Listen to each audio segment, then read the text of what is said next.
I think I first realized that I was gifted when I was probably in about 4th or 5th grade, and they had a separate program for gifted kids. I have no idea what we did in that class, but I remember we went to a different room with like one teacher and a smaller group of kids.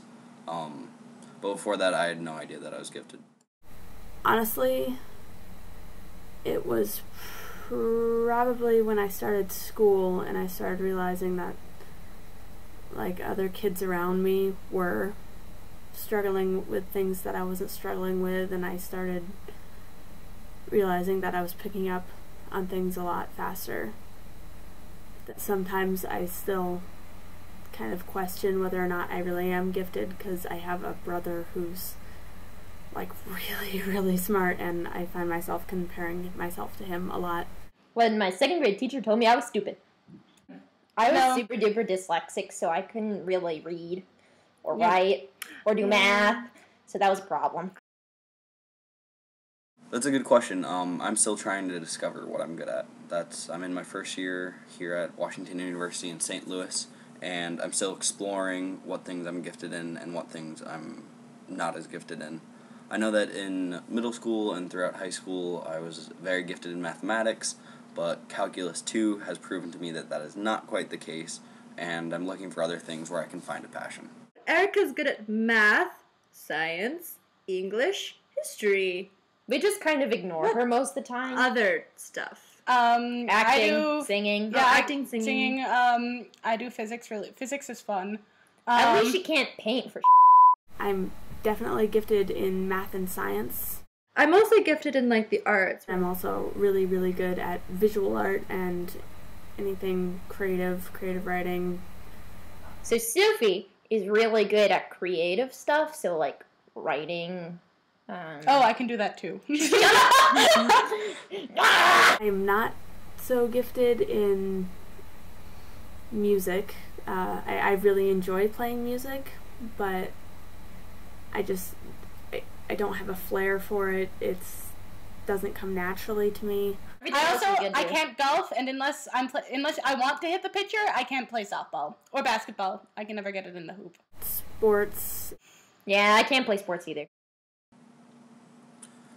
So in elementary school I was in a gifted program. I don't really remember what that looks like, but I do remember that I was a part of it. In middle school I was placed in the advanced language arts classes and in higher level mathematics, and for me the difference was pretty negligible from the standard level courses. I didn't really see any difference, and it didn't really engage me too much more in my education itself, but that changed in high school. I went to a very small private high school, and within that high school I was encouraged to explore the things that I enjoyed, explore any area of academia that I wanted, and through that I took a couple courses at CU which were very engaging, and I also spent a lot of time learning what I loved, which was very, very effective for me, whereas the other courses just seemed like more work, not work that I actually enjoyed. Elementary school, I had a few. There was a program called TAG, which is talented and gifted, and then there was just like before and after school programming, like science stuff, science and math, and they were very, very helpful. I started learning algebra in 3rd grade. In high school, starting my sophomore year, I started taking AP classes because my other classes were really easy, and I wish I could have skipped sophomore English because it was pointless. I was in advanced reading classes, which was helpful, and they taught us a little bit of physics, and at one point there was a little bit of computer programming. Even my AP classes were too easy, and I'd get B's in them because I wouldn't put in the time, because I didn't see the point of it, because I may as well have just been taking a regular class. In middle school, they had the honors program, which was completely and utterly useless. The only difference between an honors class and a standard class was that the honors classes had more homework, which was really stupid. I didn't get any gifted programs because I wasn't in like the gifted section. I wanted to be because they had the coolest classes. But no one actually saw me as gifted or smart until high school. Yeah. I switched over to a new high school. I went to September school, And that was much better because there was a lot of individual attention because it was a very, very small school. And a good deal of flexibility, and it was very self-motivated, which kind of took a lot of the pressure off. It was like all the pressure that was there was coming from myself. Honestly, a big thing that I always wanted was homeschooling, mostly because of the social aspects. They were so distracting, and I was kind of a social outcast, and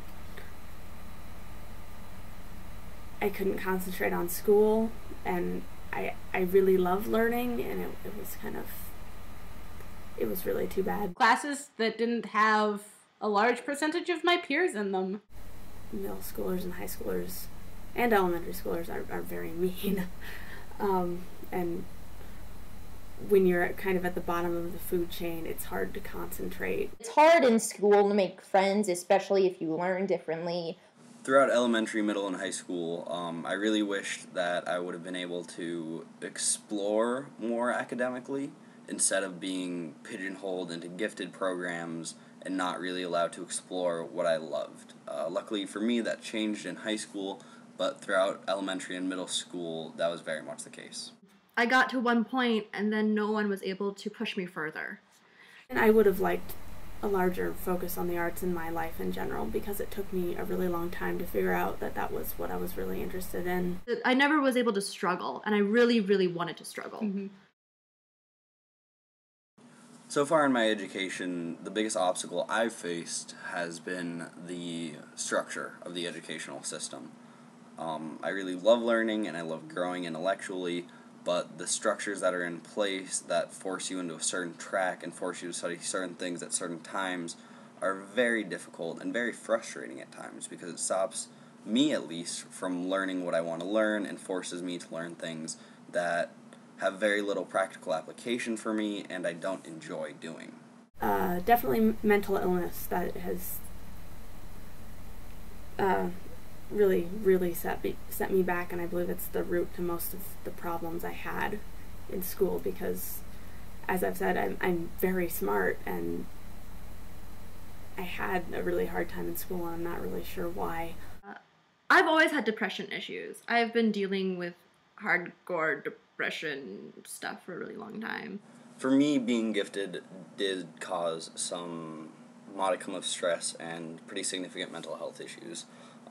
At various periods of time in my life, I've been put on medication for depression, and I've seen, various psychiatrists, but I think it was founded very firmly in being gifted. Whereas everyone else was, doing things and being, a kid, I was trying to grapple with large ideas and things that are very difficult to understand and that are multifaceted, and that sort of secluded me and put me in my own world that was very difficult to get out of, so I didn't really connect with anyone, and that was very, very difficult for me throughout my youth.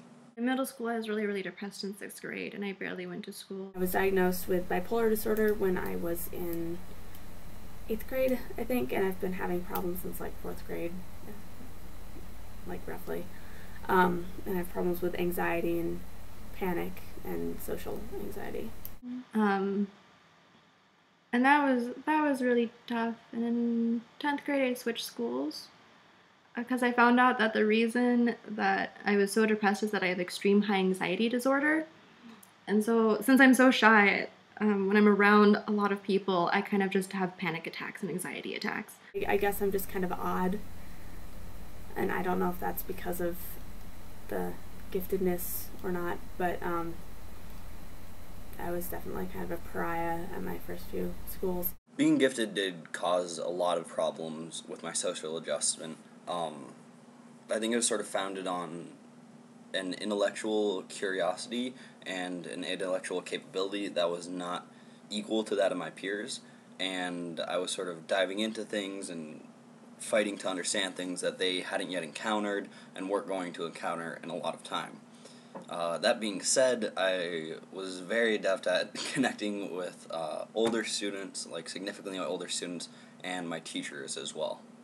People have different ways of learning, and with me it was very frustrating because the instructor would say, okay, you're going to read the book. You're going to read these chapters in the book, and then you have to take notes in this very, very, very specific way. And then you're going to turn in the notes, and I'm going to look over the notes and see how you did on that. And I mean, I guess the point was to like teach us how to take notes properly or whatever, but it didn't work for me, and that wasn't the way I learned. Understanding teachers, I've had very few bad teachers, like even at the bad high school or whatever, the teachers were very, very understanding about like special needs and whatever, and they tried to work with me. I mean, I think it worked a lot better at September School because there weren't so many students and the teachers could do that. It wasn't like the administration was telling them, no, no, no, you can't do that. The biggest help for me in overcoming these obstacles have definitely been teachers who are wholeheartedly and completely committed to helping students like me, helping us understand what we want to do academically, and giving us the resources we need to explore those areas. And also there was a community feeling, and it just felt more like being part of a family and less like being at school. Dance? I danced for a really long time. Actually, dancing was the only thing that got me through my depression. Well, I mean, I guess it kind of depends on your definition of gifted. I'd like to believe that I have gifted peers now. I'm currently a freshman at Washington University in St. Louis, and I'm obviously surrounded by very intelligent peers, but my gifts and my interests divert from those of my peers. I think that's partially because of my high school education, where I was encouraged to explore and try and find a passion, whereas a lot of these kids worked, their asses off and didn't have time to explore. They just did the coursework. So I'm on a different track than most of my peers, but they are definitely gifted. Well, yeah. 1, 2. So, like pretty much all our friends. Yes, being gifted has definitely continued to cause complications in my life. I ended up dropping out of the first college that I went to because I couldn't leave my dorm room, and I was incredibly depressed and developed some sort of borderline agoraphobia or something. That's self-diagnosed, don't take my word for it, but yeah, it was pretty bad. I had horrible anxiety problems, and then I got a job so I could live and eat and things, and I lost that job because of my mental illness, and now I'm back at school, but I'm doing art, and that's helping.